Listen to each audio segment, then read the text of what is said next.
Video ni khas untuk suri rumah ataupun untuk siapa-siapa yang dia rasa dia nak buat duit tepi. Dia nak cari income tambahan. Dia nak buat side hustle. Ni.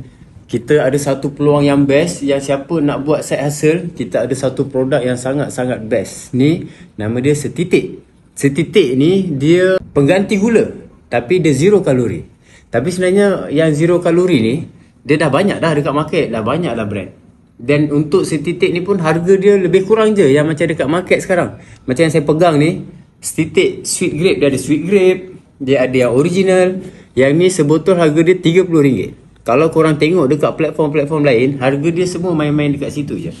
So, apa beza Setitik ni dengan sweetener ataupun pengganti gula yang lain? Sweetener ni korang boleh buat duit yang sangat banyak. Sangat-sangat banyak. Dan kalau korang nak tahu, yang bestnya bila korang buat duit dengan Setitik ni, dia punya perjalanan nak buat duit dia tu sangat mudah. Daripada A sampai Z, semua HQ yang handle.